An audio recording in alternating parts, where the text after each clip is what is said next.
The scalding coffee hit my face before I could even react. The mug slammed against the table, splattering brown liquid across the morning newspaper and my white blouse. The pain was instant, a searing heat that made me gasp. But it was the look in my husband's eyes that truly burned. Cold, calculated, cruel. "You know what?" Mark snarled, his voice unnervingly calm despite what he'd just done. "Lindsay will be here later. Give her your credit card or pack your stuff and leave." This wasn't the man I married 5 years ago. The Mark I knew would never have thrown hot coffee at me over money, especially not his sister's endless demands for it. But here we were. I pressed a napkin to my stinging cheek, my hand trembling as the reality of what just happened settled over me like a suffocating blanket.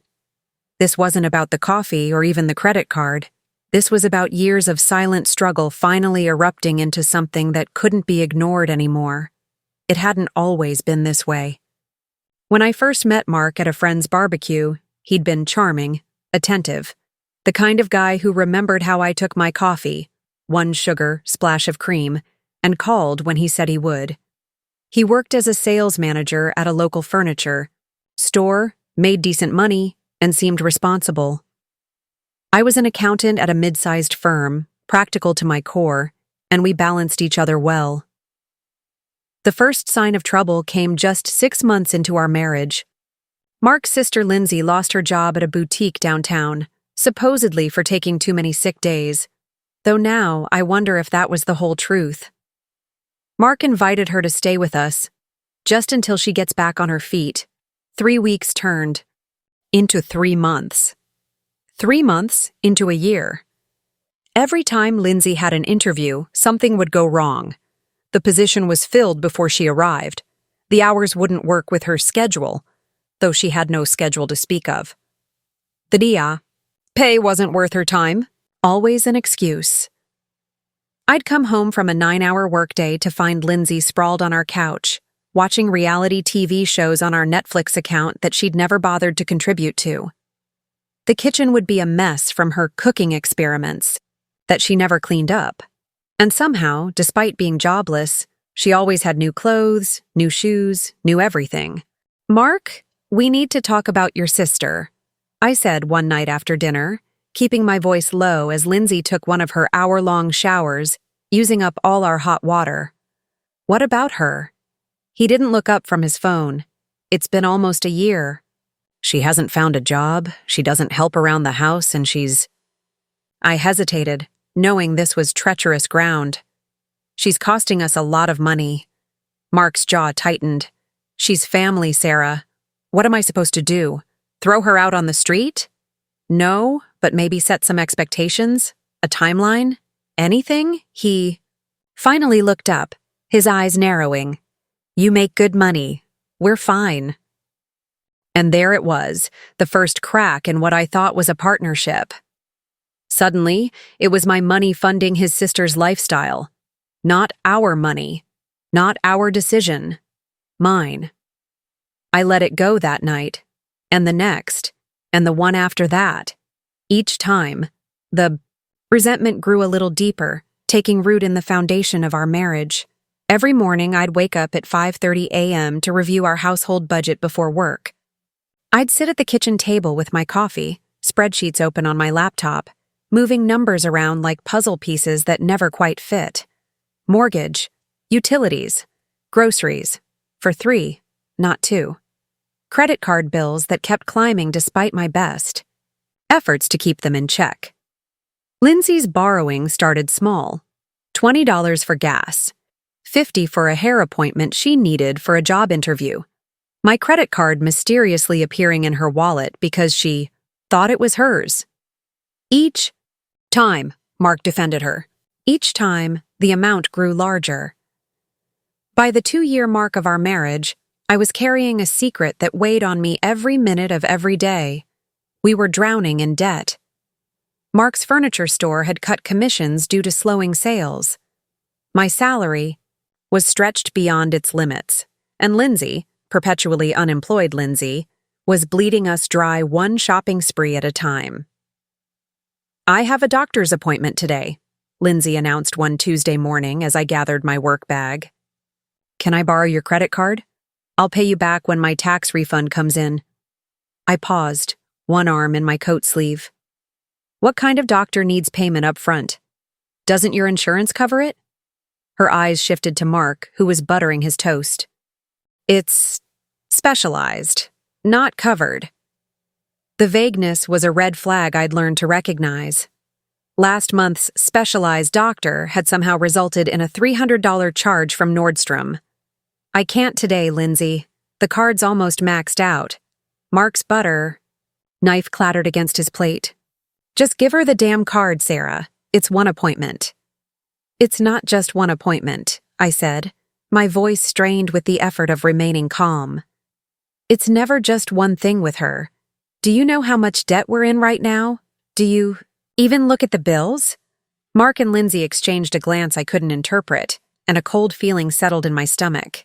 How many conversations had they had about me when I wasn't around? How many plans had they made with my money? That night, I created a separate bank account. Just a small one, where I transferred a portion of each paycheck. Not enough for Mark to notice, but enough to start building an emergency fund. Because somewhere deep down, I knew I might need it someday. At work, I was the person everyone relied on. Sarah Thompson, spreadsheet wizard, always on time, always dependable. No one knew that I cried in my car during lunch breaks or that I'd started taking on freelance bookkeeping jobs on weekends to keep us afloat. You look tired, my colleague Diane said one afternoon, dropping into the chair beside my desk with her usual cup of herbal tea. At 45, 10 years my senior, Diane had been through a divorce and raised 2 kids alone. She watched me with eyes that saw too much. Just busy, I replied, quickly minimizing the budget spreadsheet on my screen. Not our household one, but the one showing my secret account. $3,000 so far. Not enough. Husband's sister still living with you? I nodded, focusing intently on reorganizing the pens in my desk drawer. 3's a crowd, she said simply, and took a sip of her tea. It's fine, I lied. She's family. Diane's knowing look told me she wasn't convinced, but she didn't push. Instead, she mentioned something that would change everything. Thompson, Jenkins wants to see you. Something about the Westridge account. Jenkins was our department head, and the Westridge account was our biggest client. My stomach dropped. Had I made a mistake? But when I entered his office, he was smiling. Sarah, your work on Westridge has been outstanding. They specifically requested you handle their expansion. Project, which means we're promoting you to senior accountant, comes with a nice raise too. 15%. For the first time in months, I felt hope flutter in my chest. 15%. That could be our lifeline. I could pay down some debt, maybe even start having those difficult conversations with Mark from a position of greater financial security. I floated through the rest of the day, mentally calculating what this would mean for our budget. By the time I pulled into our driveway that evening, I was actually excited to share the news. The house smelled like burned microwave popcorn, and Lindsay's shoes were scattered in the hallway. I stepped over them, following the sound of laughter, to our living room. Mark and Lindsay were huddled over her phone, giggling like teenagers. Hey, I said, setting down my bag. What's so funny? Lindsay quickly locked her screen. Nothing. Just a stupid TikTok. She studied my face. You look different. Did you do something with your hair? No, but I did get some good news today. I couldn't keep the smile from my face as I turned to Mark. I got promoted. Senior accountant, with a 15% raise. Mark's eyebrows shot up. Seriously? That's great, babe. He crossed the room to give me a quick hug, and for a moment, it felt like us again. Like the couple we used to be, until Lindsay cleared her throat. That's perfect timing, actually, she said, looking between us. I was telling Mark about this amazing business opportunity. My friend Jess started selling these wellness products, and she's making bank. All I need is a small investment to get started, like $3,000 to buy the starter kit and some inventory. The exact amount in my secret account. The coincidence? Chilled me. Oh, I said carefully. What kind of wellness products? All natural stuff, supplements, skincare. It practically sells itself. I could totally pay you guys back within a month, plus extra. Mark was nodding, already sold on the idea. It sounds perfect for her, right? She could work from home, set her own hours. The bubble of hope that had carried me home burst painfully. This was just another scheme, another drain, another excuse. And Mark was enabling it, as always. I don't think we can swing $3,000 right now, I said, trying to keep my voice neutral. Even with the raise, we have a lot of debt to pay down first. Lindsay's face fell into a practiced pout. But this is different. This is an investment in my future. Don't you want me to succeed? Of course I do, I said, the exhaustion of years of this conversation weighing on me. But maybe start smaller? Or look for a regular job first? Build some savings? Mark's expression hardened, the brief moment of connection evaporating. We're family, Sarah. We support each other. If you got a raise, we can afford to help her get started. I felt something inside me crack, the last thread of hope that things could change. In that moment, I realized a devastating truth. I wasn't just financially supporting Lindsay.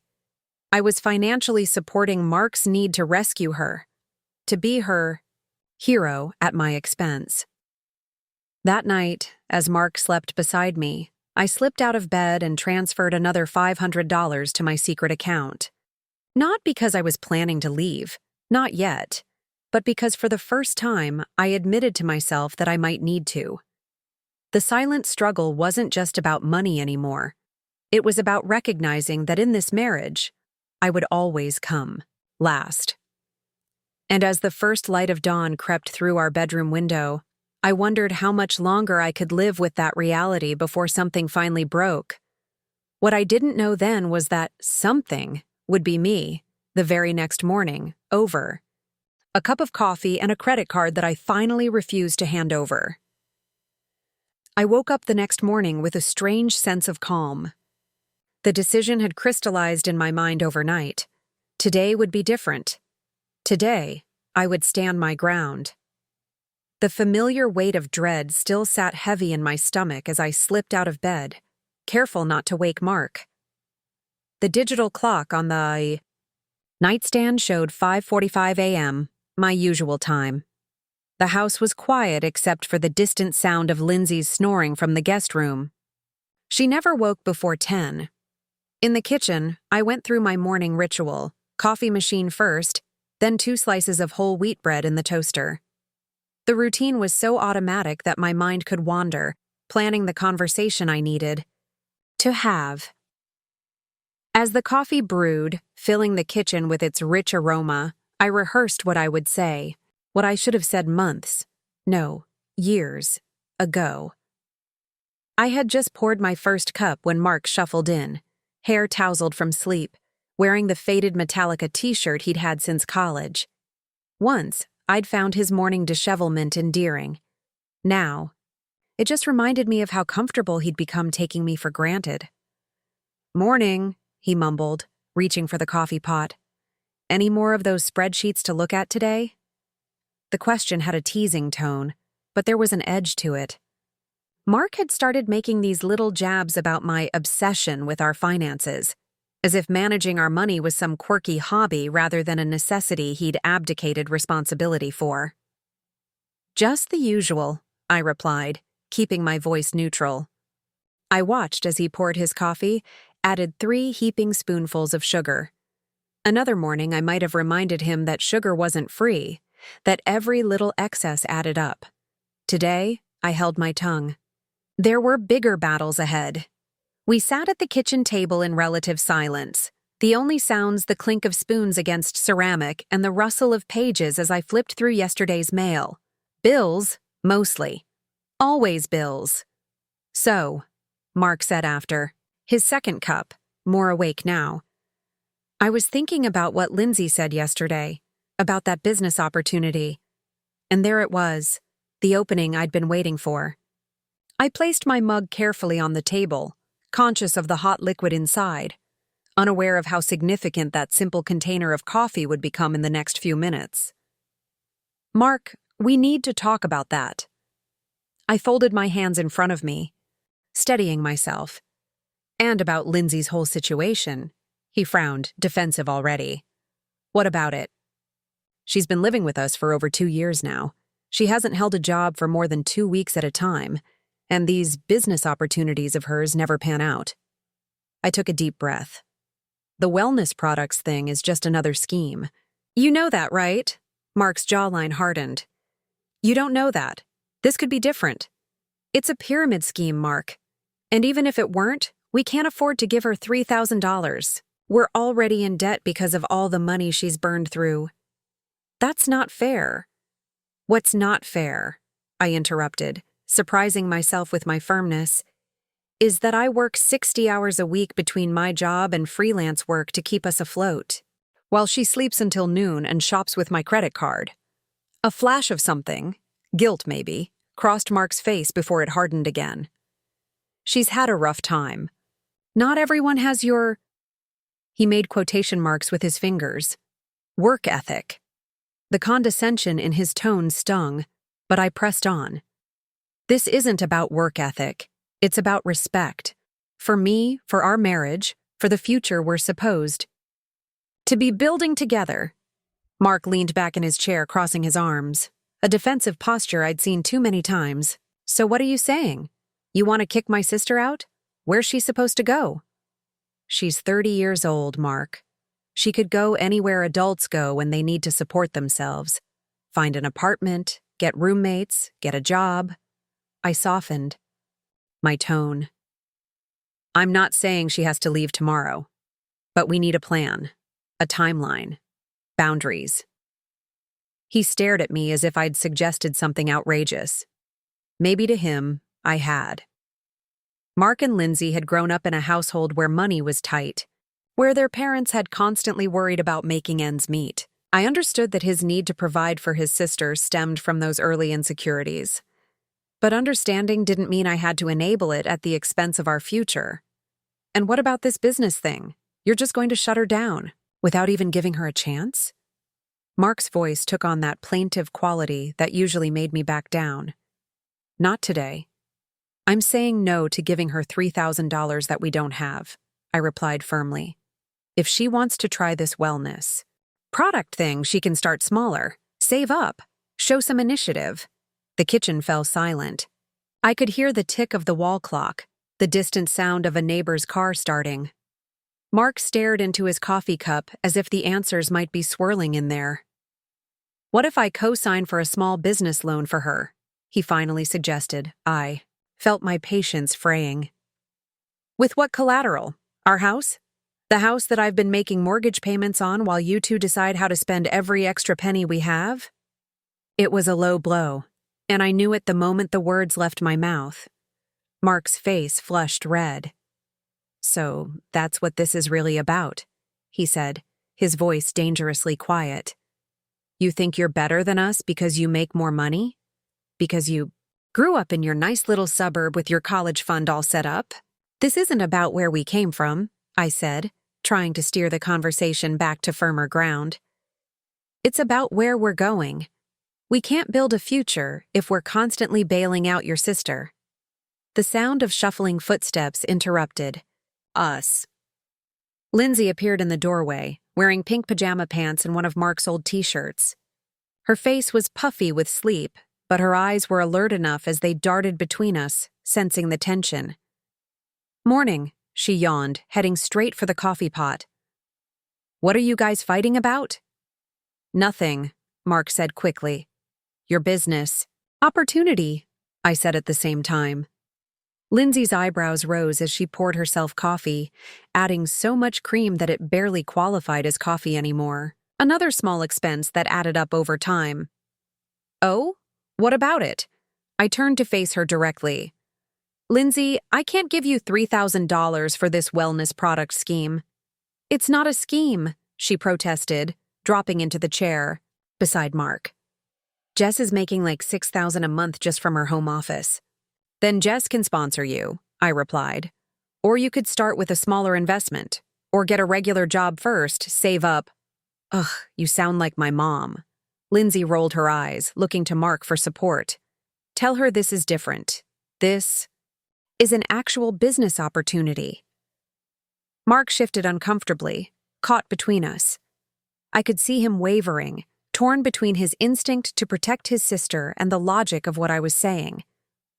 Maybe Sarah's right about starting smaller, he began hesitantly. Lindsay's face fell, genuine hurt flashing in her eyes. You too? I thought you believed in me. And just like that, Mark folded like a house of cards. Of course I do, Linz. He shot me an accusing look. Sarah's just being cautious with money, that's all. Cautious? I echoed, disbelief rising in my throat. Mark, we have $16,000 in credit card debt that I'm working overtime to pay down while I gestured at Lindsay, who gasped dramatically, uses my cards for manicures and Starbucks runs. That was one time, Lindsay protested, and I paid you back. No, you didn't, I said flatly. You haven't paid back a single dollar in 2 years. The kitchen felt suddenly too small, too hot. Mark's eyes had taken on that dangerous glint I'd seen before, the one that appeared whenever he felt cornered. Look, I said, trying to dial back the tension. I want you to succeed, Lindsay. Really. But this constant handout cycle isn't working for anyone. Not for you, not for us, not for our marriage. That was when I saw it, a flicker of something dark passing between Mark and Lindsay. A silent communication that excluded me entirely. What about your raise? Lindsay asked, her voice suddenly sweet. That's gotta be what, an extra $1,000 a month? You won't even notice $3,000. The calculation in her tone sent a chill through me. Had Mark already promised her my raise money? The money I'd been counting on to help dig us out of the financial hole we were in? I'll notice, I said firmly. That raise is going toward our debt. Debt that you helped create, by the way. Lindsay's face hardened. So you're not even going to help me start a business that could help pay you back faster? I've been helping for 2 years, I replied, making air quotes of my own. Maybe it's time you helped yourself. Mark slammed, his palm on the table, making both our coffee mugs jump. Enough. Sarah, just give her your credit card. She needs it more than you do right now. The command, because that's what it was, not a request, landed like a slap. Excuse me? You heard? Me. His voice had dropped to that dangerous quiet again. Lindsay has a doctor's appointment later. Give her your card. I let out a disbelieving laugh. What kind of doctor takes credit cards directly instead of insurance? What kind of appointment is this really, Mark? A flush crept up his neck. Does it matter? She's family? And I'm your wife, I countered, my voice rising despite my efforts to stay calm. But that doesn't seem to count for much around here. Oh, please, Lindsay interjected, rolling her eyes again. You act like he doesn't do anything for you. Who fixed your car last month? Who puts up with your constant nagging about money? The unfairness of it all hit me like a physical blow. Mark hadn't fixed my car. He'd reluctantly changed a headlight bulb while complaining the entire time. And my nagging was the only thing keeping us from complete financial ruin. This isn't about what Mark does or doesn't do for me, I said, each word deliberate. This is about boundaries.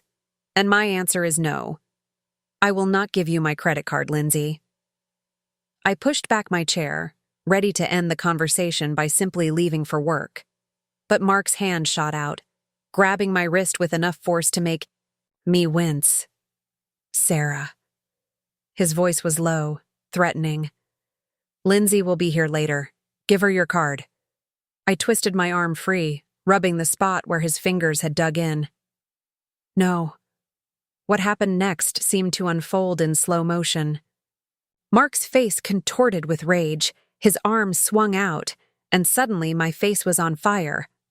Hot coffee splashing across my cheeks, dripping down my neck, soaking the front of my blouse. The ceramic mug clattered against the table, spilling more of the scalding liquid across the surface. The physical pain was immediate and shocking, a burning sensation that radiated across my skin. But worse was the look in Mark's eyes. Not regret, not horror at what he'd done. Just cold, calculated anger. "She'll be here later," he repeated, his voice eerily calm. "Give her your stuff or leave." Lindsay sat frozen, eyes wide, a hand over, her mouth. For a brief moment, I thought I saw a flicker of sympathy in her expression. But then her eyes slid to Mark, checking his reaction, and her face hardened in solidarity with her brother. I stood there, coffee dripping from my chin, the smell of it filling my nostrils, mingling with the scent of burned skin. Time seemed suspended as a single, clarifying thought cut through the shock and pain. This is who he really is. The man I married. The man I thought would build a life with me, protect me, respect me. He didn't exist. Maybe he never had. I need to clean up, I said, my voice surprisingly steady despite the trembling that had started in my limbs. I grabbed a dish towel and pressed it to my face, backing away from the table. "Don't be late for work," Mark called after me, as if he hadn't just assaulted me with scalding coffee. As if this were just another Tuesday morning. In the bathroom, I stared at my reflection, red blotches spreading across my cheek and neck, tears mixing with coffee stains. The woman looking back at me seemed like a stranger, pale, shaking, but with something new in her eyes, determination, resolve. I heard the front door slam as Mark left for work, followed by Lindsay's footsteps retreating to her room, standing. There alone, I made the decision that would change everything. I wasn't going to work today. I wasn't giving Lindsay my credit card. And I definitely wasn't staying in this house one more night. As the bathroom door clicked shut behind me, I leaned against it, letting the cool wood press against my back. My cheek still burned from the coffee, but an odd sense of clarity was cutting through the shock. I'd been living in denial for too long, making excuses, hoping things would change. The scalding coffee had burned away my last illusion. With shaking hands, I pulled out my phone. The clock showed 7:15. Mark wouldn't be back until 6 at the earliest. Lindsay would probably leave for her doctor's appointment around noon, which gave me a solid window of time. I had to make it count. First, I called my office. The receptionist answered with her usual cheerful greeting. "Melissa, it's Sarah Thompson. I need to take a sick day." My voice sounded strange to my own ears, too calm, too controlled for someone whose world was crumbling. "Oh no, are you okay?" Genuine concern colored her voice. "Just not feeling well." The understatement of the century. "No problem, I'll let Jenkins know. Hope you feel better." I hung up, my thumb hovering over my contacts list. Who could I call? My parents lived 3 states away. Most of my friends had drifted away during my marriage, another red flag I'd ignored.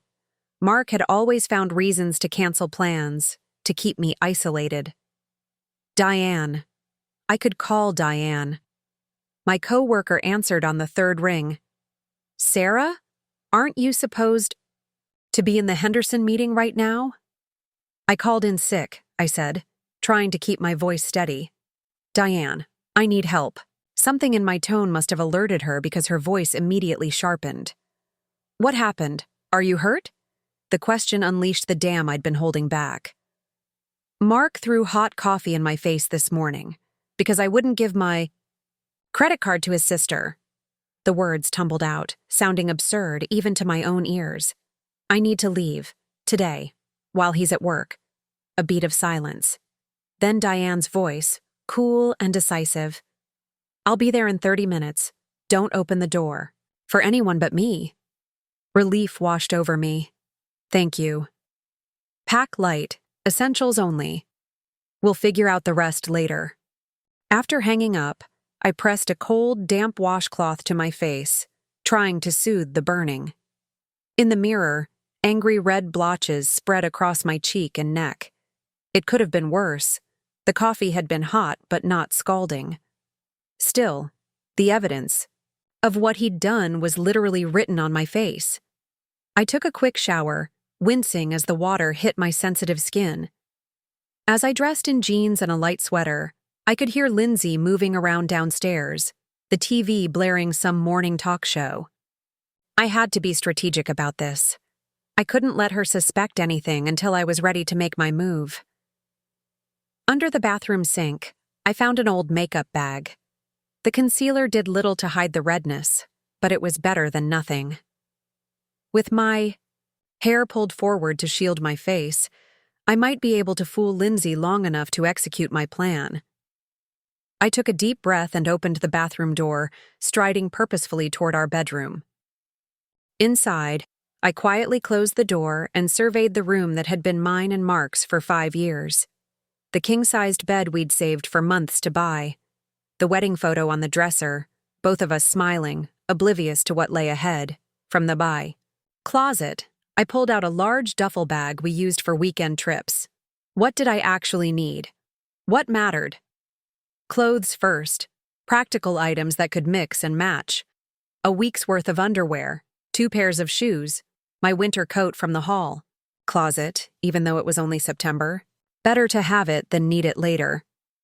Next, documents.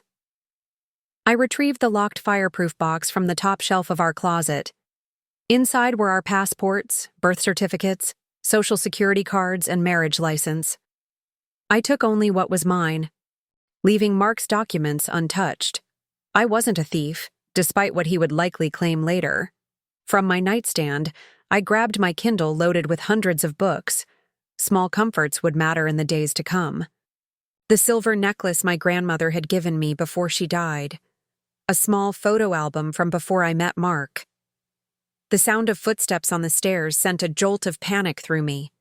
I quickly shoved the duffel under the bed and picked up my phone, pretending to check emails as Lindsay poked her head in. "What are you still doing home?" she asked, suspicion lacing her voice. "Thought you'd be at work by now."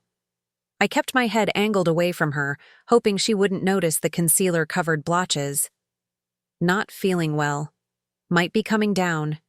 With something. She lingered in the doorway, her eyes scanning the room. Had I left something out? Something that would give away my plans? "Well, don't give it to me," she finally said. "I've got important stuff today." "Right. Your doctor's appointment." I couldn't keep the edge from my voice. She narrowed her eyes. "You know, you're being really selfish about this business opportunity. It could help all of us. The audacity of it, after what Mark had done, after years of financial bleeding, struck me as so absurd that a laugh escaped before I could stop it." Lindsay's face darkened. "What's so funny?" "Nothing," I said, composing myself. "Hope your appointment goes well." She lingered a moment longer, clearly unsatisfied with my response, before retreating downstairs.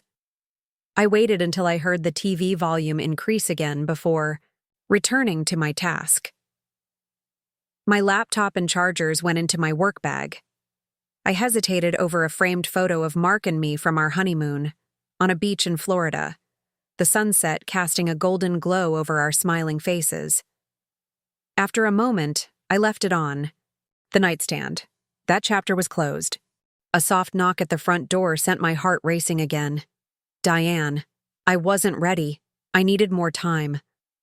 Through the bedroom window, I could see her silver Subaru parked across the street rather than in our driveway. Smart. I heard Lindsay answer the door, her voice carrying up the stairs. "Can I help you?" "I'm looking for Sarah Thompson." Diane's voice was professional, impersonal. "From Harrington Accounting?" "She's sick today." "I know. That's why I'm here. We need her signature on some urgent client documents." Bless Diane for her quick thinking. I grabbed the duffel from under the bed and my work bag from the desk, then took one last look around the bedroom. Was I forgetting anything important? My eyes landed on the dresser, my jewelry box. Most of it was costume jewelry, but my grandmother's sapphire ring was in there, a family heirloom I couldn't leave behind. I opened the box quietly, fishing. Out the ring and a pair of pearl earrings my parents had given me for college graduation. As I did, my fingers brushed against something unexpected, a small key I didn't recognize. Curious, I pocketed it along with the jewelry. Footsteps on the stairs again, heavier this time. 2 people. "She's probably still in bed," I heard Lindsay say. She was acting weird earlier. I quickly zipped the duffel, hiding it behind the door just as Diane appeared in the doorway, Lindsay hovering behind her. "Sarah, I brought those documents you need to sign," Diane said pointedly, her eyes widening slightly at the sight of my face. Even with the concealer, the damage must have been visible. "Thanks for coming by," I replied, maintaining the charade. "I've got them right here." I gestured to my work bag. Lindsay looked between us, suspicion evident in her narrowed eyes. "I thought you were too sick to work." "It's just a signature, Lindsay," I said, keeping my voice level. "Not a full day at the office." Diane turned to her with a professional smile. "Would you mind giving us a moment? These documents contain confidential client information." Lindsay hesitated, clearly reluctant to leave us alone. "Fine," she finally said. "But make it quick. Sarah needs to rest if she's sick." The fake concern in her voice made my stomach turn. As soon as she disappeared down the hallway, Diane closed the door and whispered, "My God, Sarah, your face."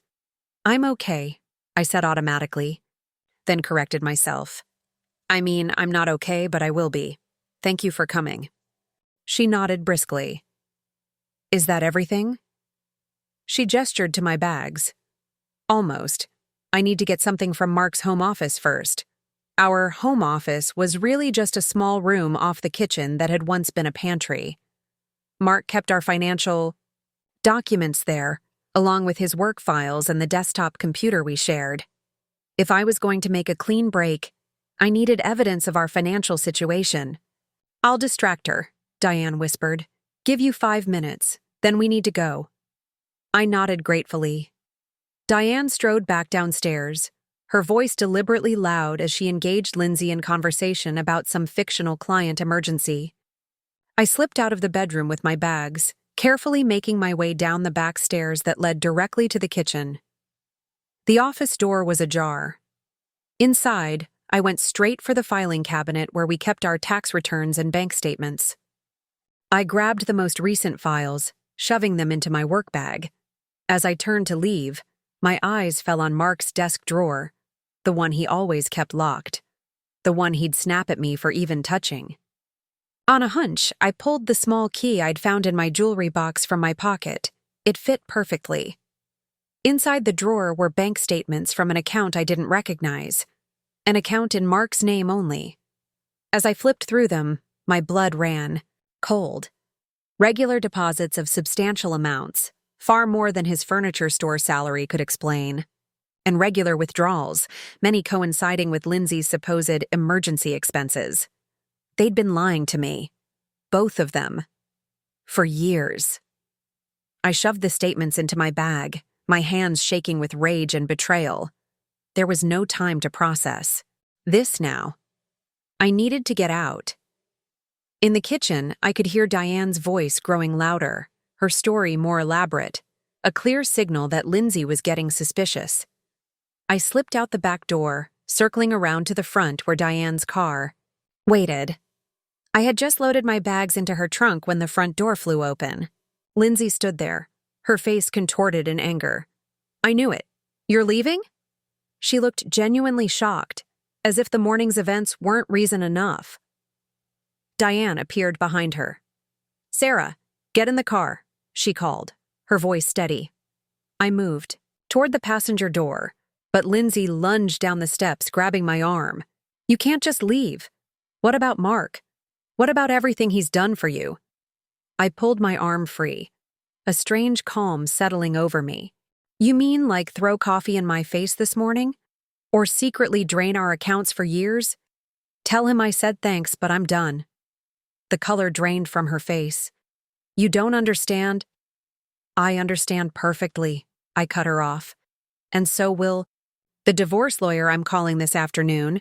Her eyes widened at the word divorce, and for a brief moment I saw panic there. Good. Let them both panic. You'll regret this, she called as I slid into Diane's car. Mark won't let you get away with it. Diane slammed her door and started the engine. Charming family you married into, she muttered as we pulled away from the curb. I watched my house.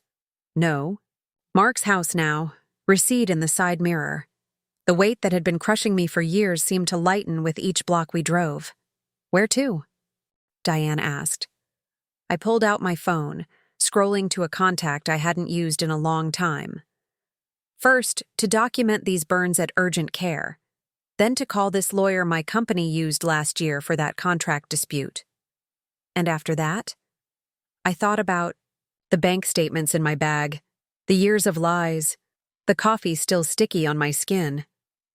After that, we make sure Mark regrets ever laying a hand on me. As we turned onto the main road, leaving my old life behind, I realized the burning on my face had subsided to a dull throb. It would heal, and so would I. The urgent care waiting room was surprisingly quiet for a Tuesday morning.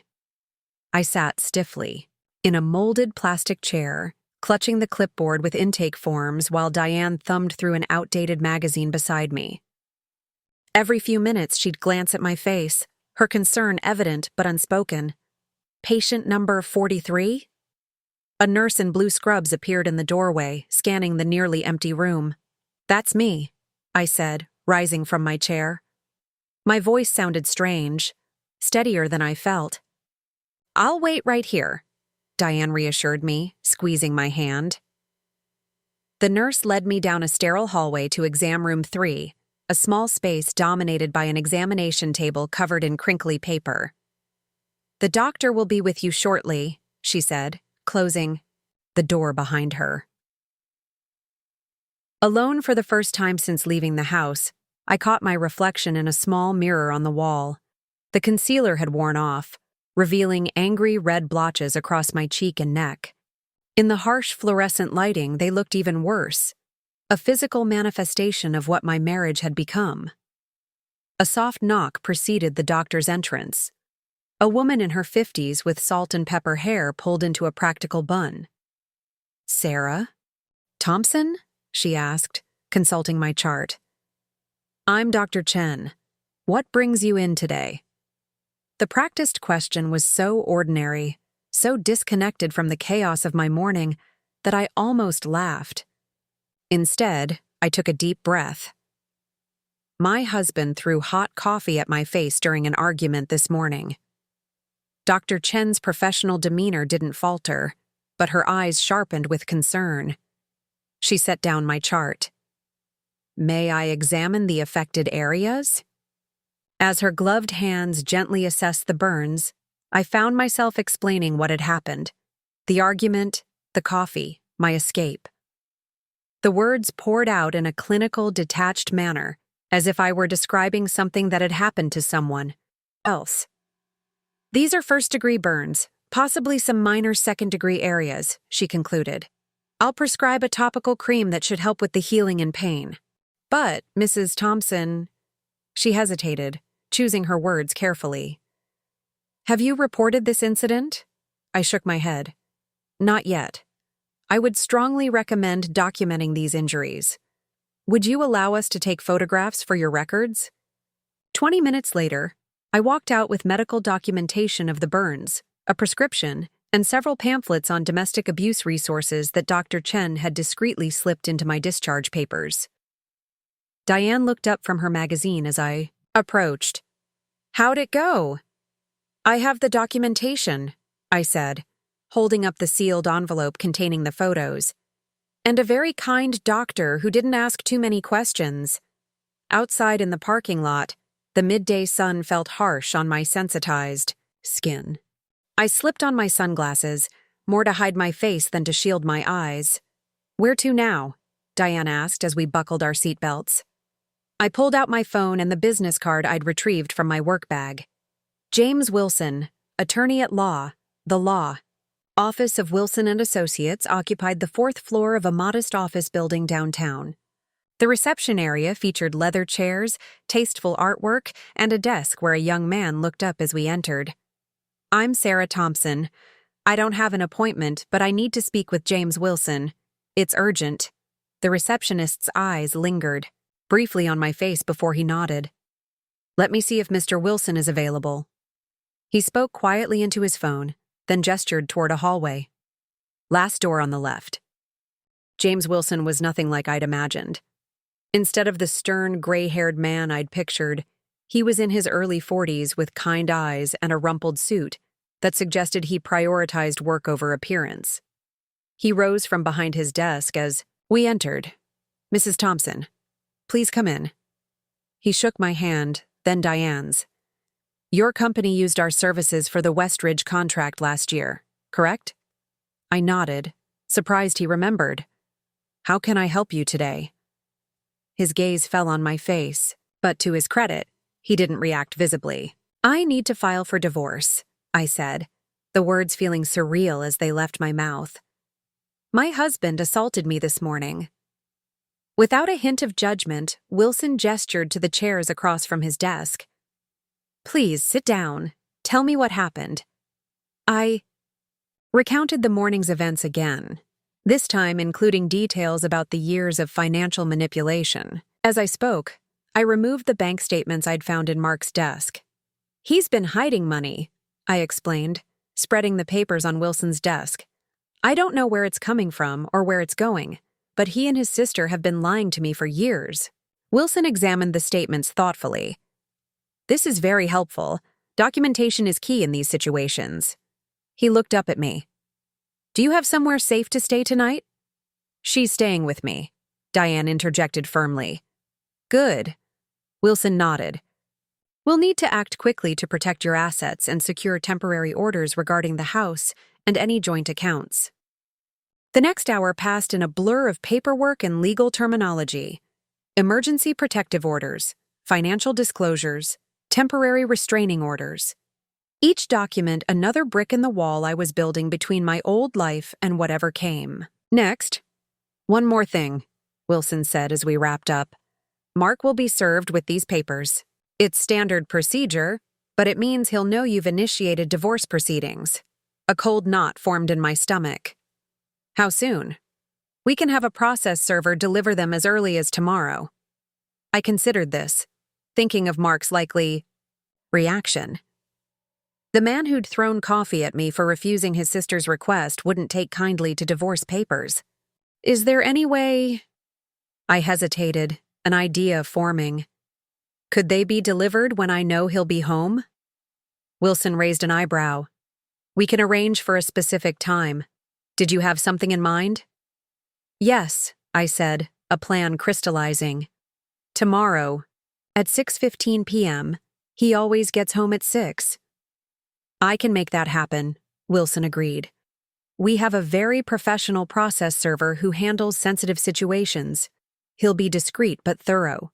As we left Wilson's office, a peculiar lightness had begun to replace the morning's heaviness. Not happiness exactly, but a sense of forward momentum, of taking control after years of yielding it. "You've had quite a day," Diane observed as we drove to her apartment. "How are you holding up?" "I'm not sure," I admitted. "It doesn't feel real yet." "It's shock," she said matter-of-factly. "Trust me, the emotions will hit like a freight train later." She was right. That first night in Diane's spare bedroom, the reality of what had happened, what was happening, finally caught up with me.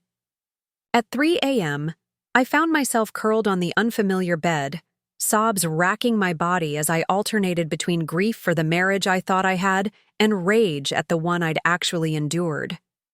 Diane appeared in the doorway in flannel pajamas, wordlessly crossing the room to sit beside me. She didn't offer platitudes or empty reassurances, just the solid comfort of another person bearing witness to my pain. I wasted 5 years, I choked out between sobs. No, she said firmly. You survived 5 years. Now you get to live. Morning brought swollen eyes and a strange, hollow feeling, like I'd been emptied out and was waiting to be filled with something new. I stood in Diane's guest bathroom, examining my burns in the mirror. The redness had deepened overnight, but the pain had dulled to a persistent ache. I called Jenkins, Diane announced over coffee. Told him you had a family emergency and needed a few days off. He sends his best. You didn't tell him. Of course not, she interrupted. That's your story to tell or not tell. The day stretched before me, my first full day as a woman who had left her husband. What did people do on such days? There were no greeting cards for congratulations on escaping your marriage. I need clothes, I realized aloud. And toiletries. Things that aren't borrowed or packed in panic. Diane jangled. Her car keys. Retail therapy it is. At the mall, I moved through stores in a daze, selecting practical items with little thought to style or color. Basics. Essentials. Things to build a new life around. You need something nice too, Diane insisted, steering me toward a dress display. Something that has nothing to do with necessity. I fingered the soft fabric of a blue wrap dress, trying to remember the last time I'd bought something purely because I wanted it, not because it was on sale or practical or would please Mark. Try it on, Diane urged. In the dressing room, I slipped, the dress over my head, avoiding my reflection until it was fully in place. When I finally looked up, a stranger stared back at me, a woman in a beautiful blue dress with haunted eyes and a burned cheek. What do you think? Diane called from outside. I opened the door. It's lovely, but... I gestured vaguely at my face. The burns will heal, she said softly. But how does the dress make you feel? I considered this, smoothing the fabric over my hips. Like someone who gets to choose, I finally said. Then it's perfect. We added the dress to our purchases, along with skincare products, makeup, and a pair of small gold earrings that caught my eye. A small act of defiance against years of financial control. As we loaded bags into Diane's car, my phone buzzed with a text from a number I didn't recognize. Meeting scheduled for 6:15 p.m. tomorrow as requested. Will call with confirmation 1 hour prior. Jay Wilson. Reality crashed back. Tomorrow, Mark would be served with divorce papers. Tomorrow, the full weight of my decision would land squarely on both our shoulders. You don't have to be there, Diane reminded me as we drove back to her apartment. The lawyer has it handled. I know, I said, watching storefronts blur past my window. But I think I need to see his face when he realizes I'm not coming back. That afternoon, I called my parents. A conversation I'd been dreading. My mother answered on the second ring, her voice instantly concerned at the unexpected weekday call. Sarah? Is everything okay? Not really, Mom. I took a deep breath. Mark and I are getting divorced. Silence then. Did something happen? The question, so innocent yet so loaded, broke something open in me. He threw hot coffee in my face yesterday because I wouldn't give my credit card to Lindsay. My mother's gasp was followed by my father's voice in the background, demanding to know what was wrong. We're coming, Mom declared. We can be there by tomorrow night. No, please, I said quickly. I need some time. I have a lawyer, and I'm staying with a friend from work. I'm safe. It took 20 minutes to convince them to wait, to assure them I wasn't in immediate danger, to promise I'd call daily with updates. When I finally hung up, I felt drained but somehow strengthened by their unquestioning support. As evening fell, Diane ordered takeout, and we ate Thai food straight from the containers while watching a mindless reality show, a normal Tuesday night activity that felt surreal under the circumstances. You know what's strange? I said, setting down my empty container. Part of me feels terrible, like I've failed at the most important thing I ever tried to do. But another part feels free, Diane suggested. Awake, I corrected. Like I've been sleepwalking for years and just opened my eyes. Later, preparing for another night in the unfamiliar guest bed, I caught sight of myself in the bathroom mirror. The woman looking back at me was still bruised, still uncertain, still processing the seismic shift in her life. But there was something else there, too. A spark of determination that hadn't been visible 24 hours ago. I touched my burned cheek gently, thinking of the blue dress hanging in the closet, the divorce papers waiting to be served, the secret bank accounts now exposed. It's like after a burning, I whispered to my reflection, remembering something I'd read about forest fires, how they destroyed but also cleared the way for new growth. The transformation comes after. Morning arrived with a sense of purpose I hadn't felt in years. I woke before Diane's alarm, my mind already mapping out the day ahead, the last day of waiting before everything changed permanently. "You're up early," Diane observed, finding me at her kitchen table with a cup of tea. She was dressed for work in a charcoal pantsuit, her familiar routine continuing while mine had been shattered and reformed. "Couldn't sleep," I admitted. "Today feels important." She poured herself coffee, studying me over the rim of her mug. "You don't have to go through with watching the papers being served. No one would blame you for keeping your distance." "I know." I traced the rim of my teacup with my finger. "But I need to see it. For closure, maybe." Diane hesitated. "What if he reacts badly? What if he sees you?" It was a valid concern. The burns on my face had darkened overnight to a mottled reddish purple, a visual reminder of what Mark was capable of. "I'll stay in your car across the street. He won't even know I'm there." After Diane left for work, I spent the morning in a strange limbo. I unpacked my hastily gathered belongings, arranging them in the guest room drawers as if asserting my presence in this temporary space. I called my parents as promised, assuring them I was safe, deflecting their worried questions with vague reassurances. I applied the prescription cream to my burns, wincing at the tenderness. At noon, my phone rang. Attorney Wilson. "Mrs. Thompson, I wanted to update you on today's arrangements. Our process server, Mr. Reynolds, is confirmed for 6:15 p.m. He'll arrive at your residence precisely at that time." "Thank you," I said, a flutter of anxiety rising in my chest. "I appreciate your handling this so efficiently." "That's what we're here for," he replied, his tone professional but kind. "Now, there's something else we should discuss. The financial documents you provided show some concerning patterns." I sank onto the edge of Diane's sofa. "What kind of patterns?" "Large cash withdrawals, for one, and transfers to accounts we can't readily identify. I've initiated a forensic accounting investigation, but I wanted to prepare you. This may be more complicated than a simple divorce." A cold feeling settled in my stomach. "You think there's something illegal happening?" Wilson's pause spoke volumes. "Let's just say I've seen similar patterns in cases involving financial impropriety. If your husband has been hiding income or engaging in questionable transactions, that could significantly impact your settlement." After we hung up, I sat motionless, trying to process this new information. What exactly had Mark been involved in? The furniture store paid well, but not well enough to explain those secret accounts. Had I been not just financially abused, but unwittingly complicit in something worse? The hours crawled by with excruciating slowness. I tried to distract myself with television, with a book, with organizing the small collection of new clothes I'd purchased. Nothing worked.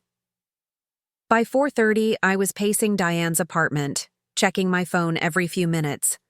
When she arrived home at 5:15, I was already dressed in the blue wrap dress, my hair pulled back, minimal makeup covering my burns as best it could. "You look ready for battle," she observed, setting down her briefcase. It feels like one, I admitted. We left at 5:45, giving us plenty of time to drive to my old neighborhood. As Diane's Subaru turned onto the familiar street, my heart hammered against my ribs. The house looked exactly as I'd left it just yesterday. Morning. The same trimmed hedges, the same beige siding, the same brass number beside the door. Yet it felt alien, like a movie set of a life I'd once lived.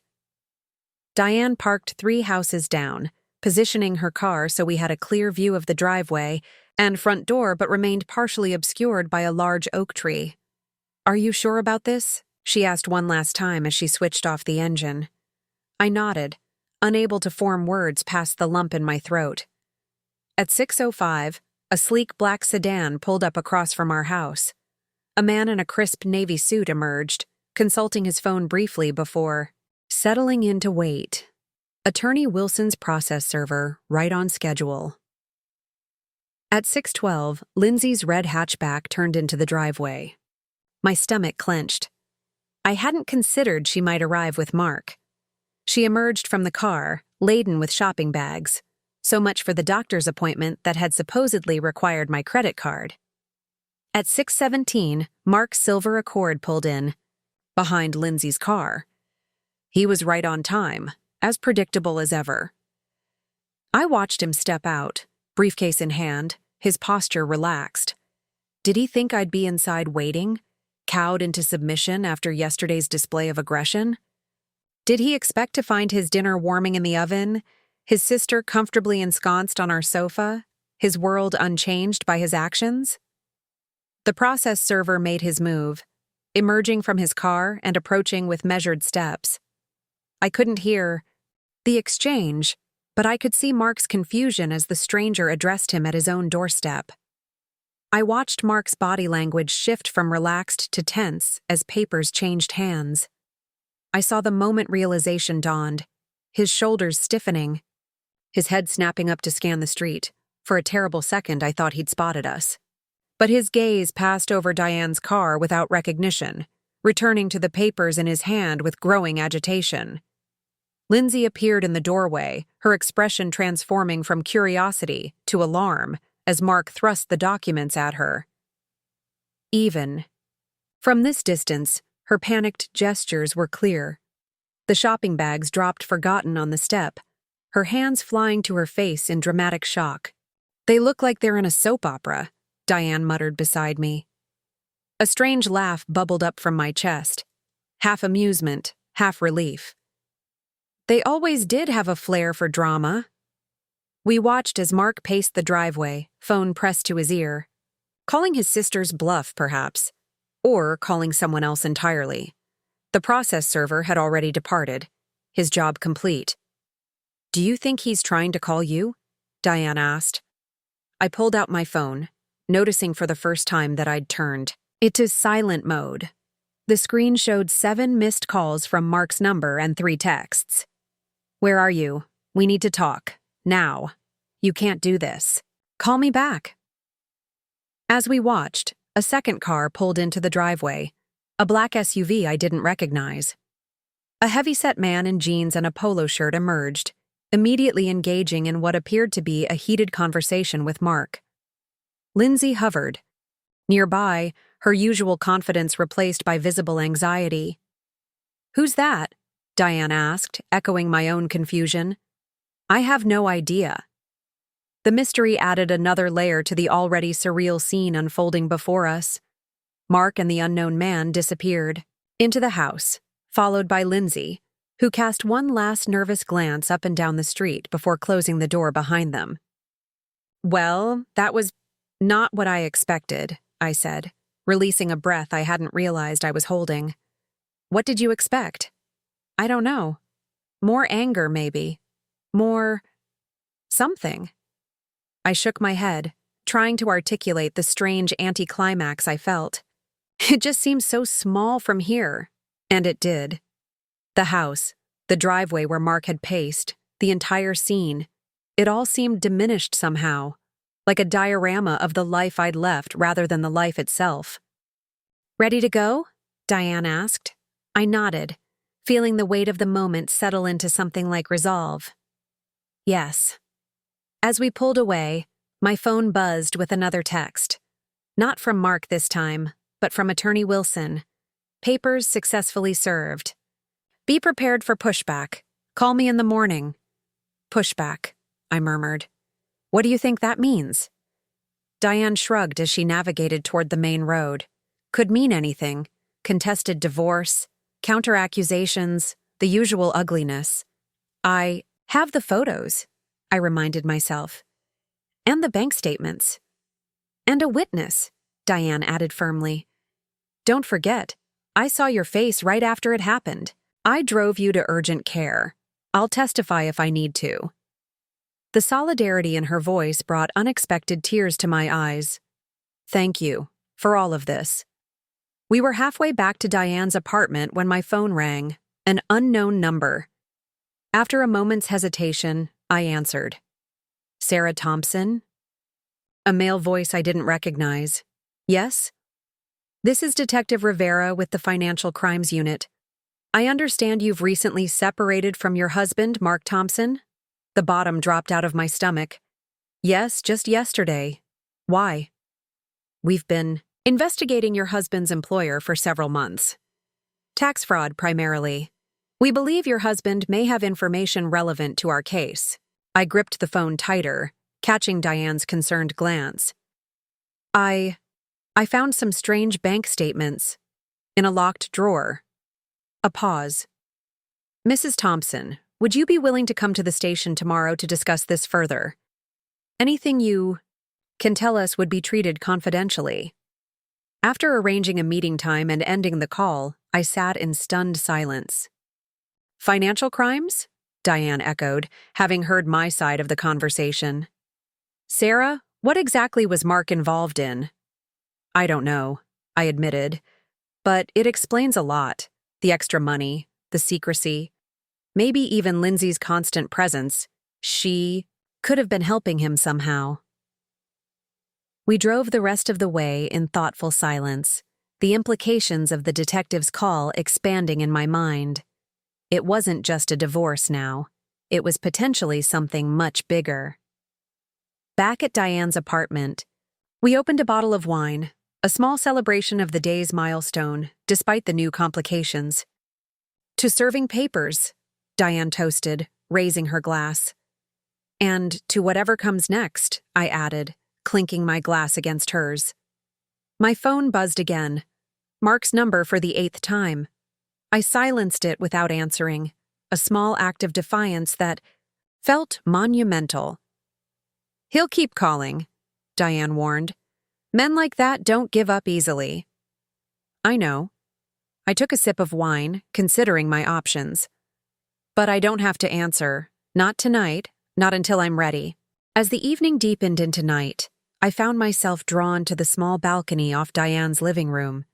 The city lights spread below, thousands of illuminated windows representing thousands of lives in progress. Somewhere in that tapestry of light and shadow was my old house, where Mark was likely still reeling from the papers that had shattered his illusion of control. Tomorrow would bring new challenges, the meeting with the detective, further discussions with Attorney Wilson, perhaps even confrontation with Mark himself. But for the first time since coffee had splashed across my face just 36 hours ago, I felt something like peace. The reckoning had begun. Not just for Mark, but for me too.